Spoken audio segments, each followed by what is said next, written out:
If you're not overfunding your IUL, Index Universal Life Insurance, you might as well throw that bad boy away.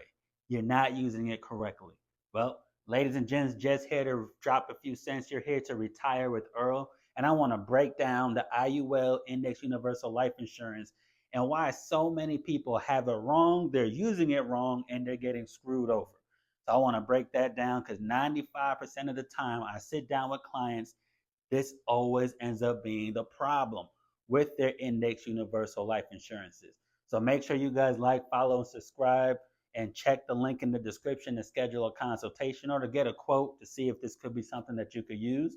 But let's get started. The problems with IUL's Index Universal Life. It is a cash value life insurance.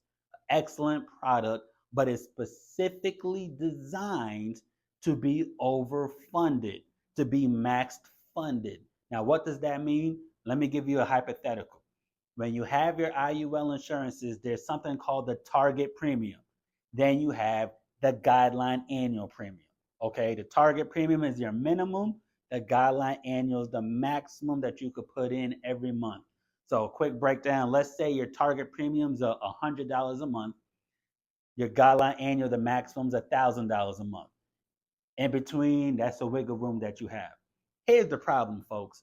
I see it all the time. I've been licensed for the last decade. I do reviews from other people's insurance policies, and I would say 92 to 95% of the time, life insurance agents are selling this dream. You're going to have 800,000 for retirement, 1.2 million for retirement, but they don't emphasize on you need to overfund the strategy. So you've been doing what? The target premium.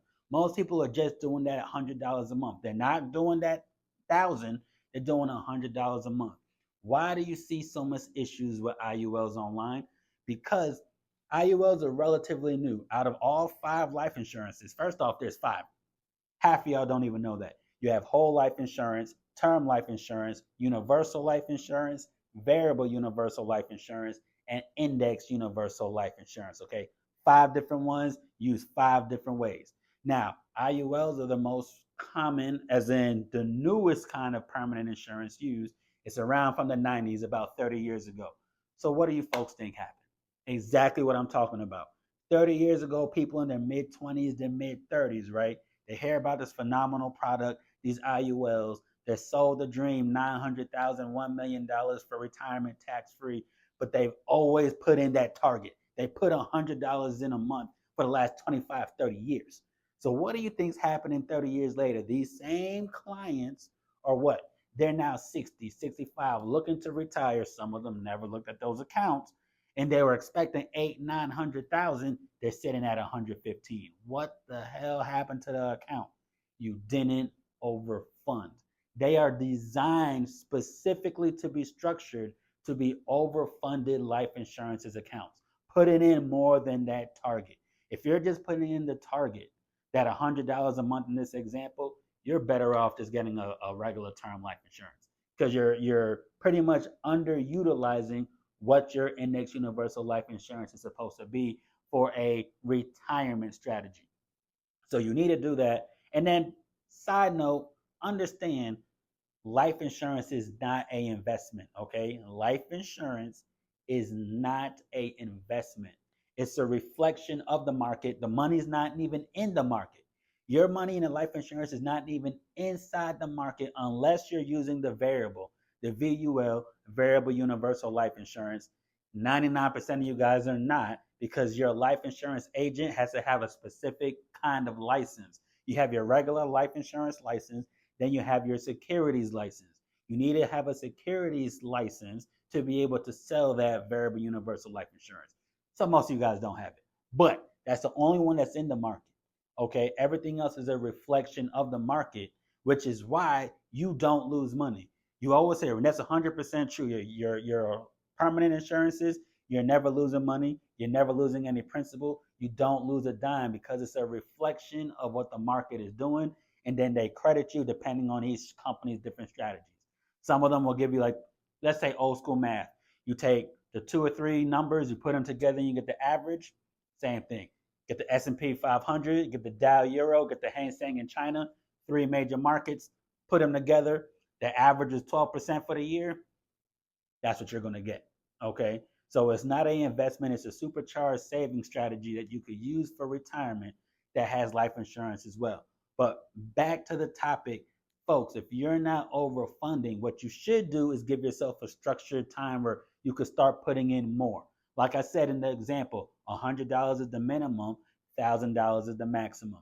What you should be doing is having annual reviews with the agent that set everything up. That's what I try to do for most of my clients. I don't do it all the time. I'm not gonna lie, but I try to do at least a 6 month or a 1 year review with my clients. Why? Hey, last year you were doing $100 a month. You got a new job. You're making more money. You have a little bit of a better budget. Let's bump that up to 200 a month. Next year, 300 a month. You see what I'm saying? You slowly start to build up so you can start overfunding and building that retirement portfolio within your life insurance. Now, the good news is there is a catch up period where you could do a 7 year look back and go back 7 years to play catch up to the money that you didn't put in. So, $100 a month, that's $1,200 a year. $1,000 a month is $12,000 a year. So that's the most you could do. Let's say you had a policy for 3 months. You could call your company, hey company, I've only been putting in $100 a month. How much money can I actually put in to play catch up from the last 3 years? They say, hey, Mr. and Mrs. Client, here's your limit. You could put in 10,000 every single year to play catch up. That's 30,000. You want to do that? Yes or no? Yes. Boom. You could play catch up. That's where those strategies come into play. So you can do that. That is phenomenal, phenomenal. But understand, most people don't. Because if you never were saving from the start, how many people are going to play catch up? You know what I mean? So just to be honest, it can be done. It's very hard, but you want to make sure you're overfunding, doing it correctly. What I say is it should theoretically, when I sit down with my clients, I always have an overfund already put into the account. Now, what does that mean? And I let them know, like if you say, hey, I could save $500 a month, I'll get an insurance that maybe $320 a month. That'll give you the face amount that you need. And then you're still going to invest $500 a month, but you're just putting in 320 as a target. You're overfunding a little bit because that's the amount that you want to be able to save. So inadvertently, most of my clients, they're automatically getting a small overfunded amount, and then they can start to increase from there. If you're a life insurance agent watching this, or if you have an IUL, that's what your agent should do. They shouldn't have the target premium as what you say you could save. You could save $300 a month, they make the target 300. You shouldn't be doing that. You should be able to do a minimum face amount, maximum contribution, meaning you have a smaller face amount where you could put in more, and then guess what? You could play with those numbers until it becomes reasonable. Hey, you could save $300 a month. It's going to cost $112 a month. The insurance agent only gets paid on $112 a month, but you're still putting in, say, $300 a month. You see what I'm saying? So you have an overfund. It's structured where you could actually use it in a sense where you could get that cash value very quickly. Why? Because there's a cost of insurance within your IULs, which could eat into that growth of your account. So make sure you understand that. And ultimately, folks, if you're using cash value life insurance for retirement, specifically your IULs, make sure that you are overfunding that account. If you don't know if you are, like I said, click on the link in the description. I could do a consultation just to review what you have. See if it's good, see if it's bad. It never hurts to look. But make sure you understand that you're using it properly, because if you don't, trust me, whatever that life insurance agent showed you on that illustration, most of the time that's maxed out. You're getting 600, 700, 800, 1.5 million for retirement. You're not going to see nowhere close to those numbers. And I'll see you on the next one.